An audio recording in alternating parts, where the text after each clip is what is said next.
Entonces ahora regresemos a la parte de la construcción de nuestras historias de usuario. Ok, una historia de usuario es una descripción breve y simple de una característica contada desde la perspectiva de una persona que desea tener una capacidad o una funcionalidad nueva dentro de un producto, dentro de un servicio. Generalmente es un usuario o un cliente del sistema. Para esto tenemos una plantilla, la cual veremos más a fondo, que es una plantilla con un guión, y el guión es cómo, quiero, para qué. El cómo es, por ejemplo, el tipo de usuario. El quiero es el objetivo. Quiero esto, para qué quiero esto.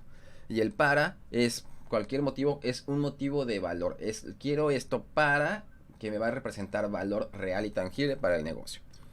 Las historias de usuario a menudo se escriben en fichas o notas adhesivas, se almacenan en una caja de zapatos, por ejemplo. Tengo un Scrum Master, un colega que los organiza en una caja de zapatos y los saca en cada sesión de planeación. Y se organiza en paredes o mesas para facilitar la planificación y el debate. Recuerda que en Scrum y en Agilidad todo lo hacemos de forma muy visual. Y así cambiamos fuertemente el enfoque de escribir sobre características a discutirlas. De hecho, estas discusiones forman parte muy más importante que estarlas escribiendo, que el texto escrito. Queremos fomentar la discusión colaborativa. ¿Puedes mostrarme algunos ejemplos de historias de usuario? ¿Se te ocurre alguno? Bueno, te cuento que uno de los beneficios de las historias de usuario ágiles es que pueden escribirse con diferentes niveles de detalle. Podemos escribir una historia de usuario para cubrir grandes cantidades de funcionalidad. Estas grandes historias de usuario son generalmente conocidos como épicas. Es como una historia de usuario padre. Aquí hay un ejemplo épico de una historia de usuario ágil de un producto que es de una copia de seguridad. ¿Ok? Imagínate. Como usuario, quiero hacer una copia de seguridad de todo mi disco duro para mantener segura toda mi información. ¿Ves? Así con ese guión estamos construyendo o debemos construir las historias de usuario.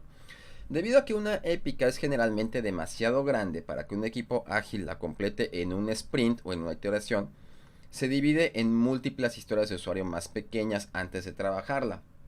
Si hablábamos hace un momento de tener una historia padre, estas serían las historias hijas, ¿ves? La épica anterior podría dividirse en docenas o posiblemente cientos de historias de usuario, incluyendo como usuario avanzado, quiero especificar archivos o carpetas para realizar copias de seguridad, ¿ves? O como usuario puedo indicar que no se deben hacer copias de seguridad de las carpetas para que mi unidad de copia de seguridad no se llene con cosas que en este momento no necesito guardar. ¿Cómo se agrega más detalle a una historia de usuario? Bueno, el detalle se puede agregar a las historias de usuario de dos maneras. Al dividir una historia de usuario en múltiples historias de usuario más pequeñas, añadiendo condiciones de satisfacción.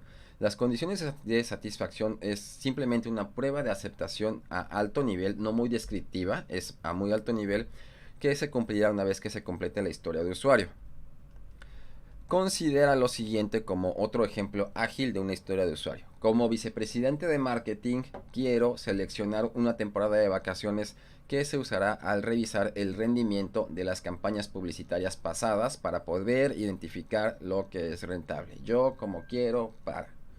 Se podría agregar detalle a este ejemplo de historia de usuario agregando las siguientes condiciones de satisfacción. Por ejemplo, asegúrate de que funcione con los principales días feriados comerciales, Navidad, Pascuas, Día del Presidente, Día de la Madre, Día del Padre, Día del Trabajo, Día del Niño, Año Nuevo, ¿ves? Y en la siguiente imagen te estoy indicando un ejemplo de una historia de usuario tipo. Tú puedes usar este tipo de fichas para construir tus historias de usuario junto con tu equipo. Aquí podemos ver que la historia a descripción de alto nivel es pago con tarjeta de crédito. Quien la hizo es el Scrum Master o el Product Owner Alejandro Rodríguez. Aquí no es necesario establecer si esta persona es un Product Owner o un Scrum Master o un líder técnico. Aquí es la persona que hizo la tarjeta, ¿ok? Y la descripción sería como un posible comprador de un sitio web, quiero pagar con tarjeta de crédito para obtener mis artículos. Y tenemos criterios de aceptación o qué tengo que tener o cómo el product owner, que es el dueño de las prioridades y el dueño del producto, define que el equipo de desarrollo va a declarar como completada esta tarea. Y entonces lo que el product owner debería tener al finalizar el sprint en cuanto a esta tarea específica sería: Criterio de aceptación. Se acepta únicamente tarjeta Visa y Mastercard. Se puede capturar una tarjeta, fecha de expiración y código de seguridad. Al finalizar la captura se debe de validar el número de la tarjeta, la fecha de expiración, el código de seguridad, habilitar el botón de pago cuando los datos hayan sido validados y al finalizar el proceso de pago se debe notificar al cliente del éxito o error de la transacción. ¿Ves?